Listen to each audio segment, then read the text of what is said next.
वो फलदार पेड़ सूख गया था क्योंकि कालू कौवे ने कभी भी उस पेड़ की सेवा ना की थी। उसने तो कभी उसे पानी तक ना दिया था। थोड़ी ही दूर कबूतर का घर भी था, जो उस हरे भरे पेड़ को सूखता हुआ देखकर बहुत दुखी था। एक दिन कबूतर कालू कौवे के पास आता है।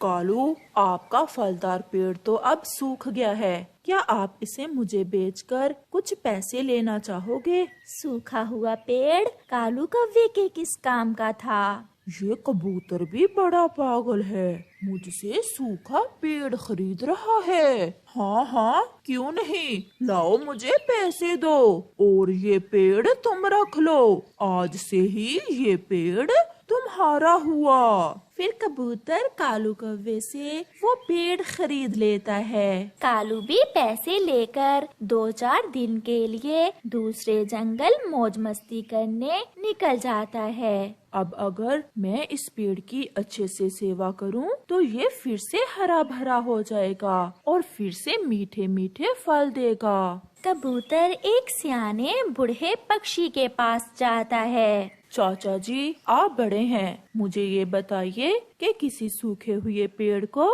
कैसे बचाया जा सकता है? जैसे हम पक्षियों के लिए भोजन, पानी और हवा जरूरी है, ऐसे ही इन पेड़ों के लिए भी इन 3 चीजों का ध्यान रखो। समय पर सब काम करो और वो पेड़ फिर से हरा भरा हो जाएगा। चाचा जी, मैं समझ गया, मैं सब समझ गया।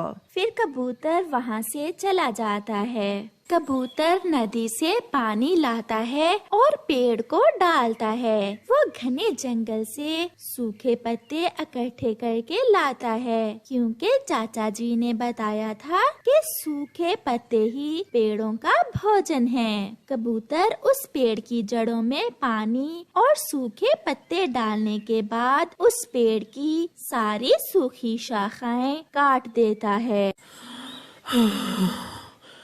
अब ठीक है, अब मैं बेहतर महसूस कर रहा हूँ। कबूतर, बहुत बहुत धन्यवाद, आपने मुझे जिंदगी की नई आशा दिलाई है और मैं भी उम्मीद करता हूँ कि आप फिर से हरे भरे होकर मुझे मीठे मीठे फल देंगे। जरूर जरूर, मैं ऐसा जरूर करूँगा। दिन बीतते गए और कबूतर उस पेड़ की अच्छे से सेवा करता और फिर वो दिन आ गया जब वो पेड़ फिर से हरा भरा हो गया। उस पर फूल भी लग गए। अब ठंड का मौसम है, मुझे पानी से ज्यादा भोजन की जरूरत है। कबूतर, आप मेरे लिए घने जंगल से कुछ सूखी घास और सूखे पत्ते लाएं, ताकि मैं अपना मीठा फल बना सकूं। मुझे बहुत खुशी हुई आपके नए पत्ते और फूल देखकर। कबूतर पेड़ की हर बात मानता है और फिर कुछ ही दिनों में उस पेड़ पर लाल रंग के मीठे फल लग जाते हैं, जिन्हें देखकर कबूतर बहुत खुश था। मिल गया, मुझे मेहनत का फल मिल गया, मीठा मीठा मेरी मेहनत का फल। ऐसा कहते हुए कबूतर एक फल तोड़कर खाने लग जाता है। कबूतर को फल खाते देखकर पेड़ बहुत खुश था। सारे पैसे खत्म हो जाने के बाद कालू कौवा भी वापिस आ जाता है। अरे ये क्या, ये पेड़ तो सूख गया था, ये फिर से हरा भरा कैसे हो गया? और तो और इस पर तो मीठे फल भी लगे हुए हैं। क्यों ना मैं कबूतर से ये पेड़ किसी तरह वापस ले लूं। कालू कौवा उस हरे भरे पेड़ को देखकर ऐसे सोचता है। जब कबूतर अपने पेड़ के पास आता है तो कालू कौवा उससे कहता है, ओए कबूतर, किसी फल को खाने की कोशिश न करना। मैंने तुम्हें पेड़ बेचा था, फल नहीं। इस पेड़ के फल मेरे हैं। ये कैसे हो सकता है? जिसका पेड़ उसी के फल होते हैं। मैंने पैसे पेड़ के लिए थे। अगर फल खाने हैं तो तुम्हें मुझे और पैसे देना होंगे, नहीं तो मैं अपने फल तोड़ लूँगा। इसी बात को लेकर दोनों में लड़ाई शुरू हो जाती है। कोई भी हार मानने को तैयार न था। मैंने कड़ी मेहनत से इस पेड़ को फिर से हरा भरा किया है, तो फिर मैं भी यही कह रहा हूँ कि पेड़ तुम्हारा हुआ और मेरे फल मुझे तोड़ने दो। रानो चिड़िया भी उड़ती हुई उस दिशा में आ जाती है। दोनों की बात सुनकर चिड़िया कालू कौवे से कहती है, कालू कौवे, बात तो तुम्हारी ठीक है, मगर ये पेड़ कबूतर का है। आप फल खा सकते हो, मगर कबूतर के पेड़ पर बैठे बिना। मैं इसे अपने पेड़ पर बैठने नहीं दूंगा। तो फिर मान गए ना कि फल मेरे हुए और पेड़ तुम्हारा। मैं पेड़ पर बैठे बिना ही फल खा लूंगा। फिर कालू कौवा पेड़ के पास जाता है और पेड़ पर बैठे बिना ही फल खाने की कोशिश करता है। वो पेड़ जोर से हिलता है और एक बड़ी डाल कालू के लगाता है। मर गया रे, मर गया। ये पेड़ मुझे क्यों मार रहा है? पहले तो ऐसा ना था।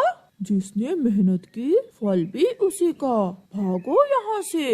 अगर मेरे पास आए तो मार मार कर चोंच तोड़ दूंगा मैं तुम्हारी। फिर कालू कौवा वहाँ से भाग जाता है और कबूतर अपने दोस्तों के साथ मिलकर मीठे मीठे फल खाता है। उसे उसकी मेहनत का बदला मिल जाता है। आज चिड़िया का बेटा बहुत खुश था, क्योंकि आज उसे स्कूल से सर्दियों की 10 छुट्टियां जो हुई थीं। चलो बेटा, जल्दी से तैयार हो जाओ। मम्मा, हम कहाँ जा रहे हैं? आज हम आपकी नानो के पास जाएंगे। नानो के पास? फिर तो बहुत मजा आने वाला है। मम्मा, हम वहाँ कितने दिन रहेंगे? बेटा, हम वहाँ आज की रात ही रहेंगे और फिर कल वापस आ जाएंगे। और हाँ, पिछली बार की तरह घर आते समय रोने न लग जाना।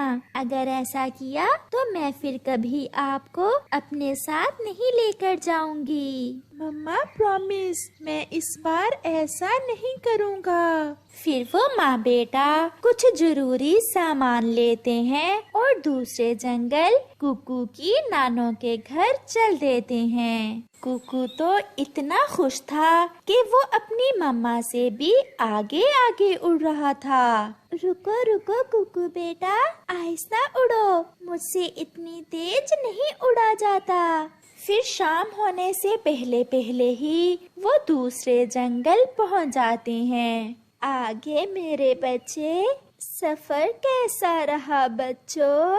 माँ, सफर तो बहुत ठीक रहा। नानो, आप मम्मा को भी बच्चों ही कहती हैं?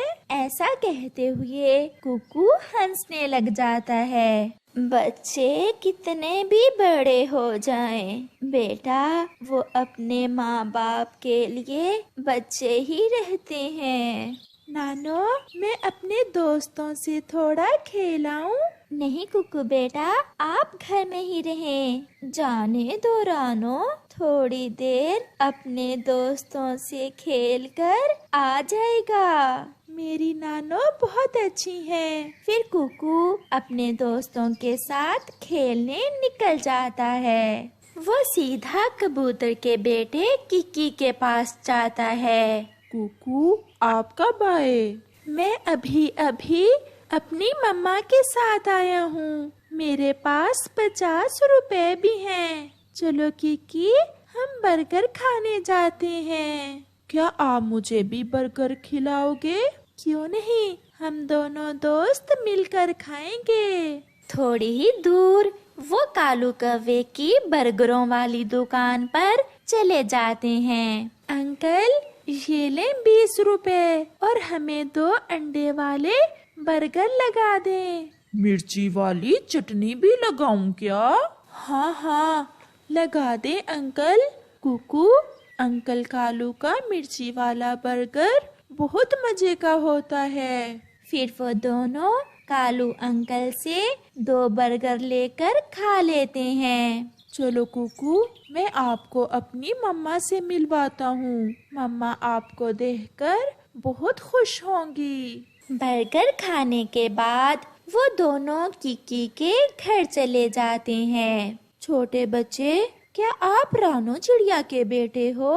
हाँ आंटी, हम आज ही मेरी नानो के पास आए हैं। ये लो बेटा, ये लड्डू खा लो। फिर कुकू लूसी आंटी से लड्डू लेकर खा लेता है। थैंक्स आंटी, आपके लड्डू बहुत मजे के हैं। अपनी मम्मा के लिए भी ये लड्डू ले जाओ, मैं कल आऊंगी आपकी मम्मा से मिलने। किकी दोस्त, अब मैं जाता हूँ, हम कल मिलेंगे। फिर कुकू अपनी नानो के घर चला जाता है। कुकू बेटा, ये लड्डू कहाँ से लिया? मम्मा, ये लड्डू मेरे दोस्त किकी कबूतर की मम्मा ने दिया है। मैंने तो अपना लड्डू खा लिया था, ये उन्होंने आपके लिए भेजा है। मेरे कुकू को तो पूरा जंगल जानता है, जानेगा कैसे नहीं, जब भी आता है सारा जंगल तो घूमता है। मम्मा, एक बात कहूँ? कहो, मगर अब कल रहने की जिद ना करना। मुझे कल वापस जाकर घोंसले की मरम्मत का काम करना है। मम्मा प्लीज, बस कल की रात। मम्मा, हम परसों चले जाएंगे, प्लीज मम्मा। देख लो रानो बेटी, कुकू जिद कर रहा है। नहीं माँ, मैंने कल जाकर जरूरी काम करना है, और वैसे भी मौसम बहुत ठंडा है। कुकू बेटा, हम मार्च में फिर से आएंगे और फिर 2-3 दिन रहकर जाएंगे। ऐसे ही रात हो जाती है और वो सब सो जाते हैं। सुबह किकी अपनी मम्मा के साथ कुकू से मिलने आ जाता है। कैसी हो रानो? मुझे कुकू ने कल बताया था कि आप आई हुई हो। मैंने सोचा कि आपसे मिल आती हूँ। जब किकी और कुकू की मम्मा आपस में बातें कर रही थीं, तो वो दोनों घर से बाहर निकल जाते हैं और थोड़ी दूर जाकर एक घने पेड़ में बैठ जाते हैं। यार कुकू, हम यहाँ छुप जाते हैं और शाम को देर से घर चले जाएंगे। फिर तो आज की रात आपकी मम्मा इधर ही रहेंगी। अगर कोई गड़बड़ हो गई तो यार कुछ भी नहीं होगा। फिर वो दोनों दोस्त वहीं छुपकर बैठ जाते हैं। अब मुझे जाना होगा माँ।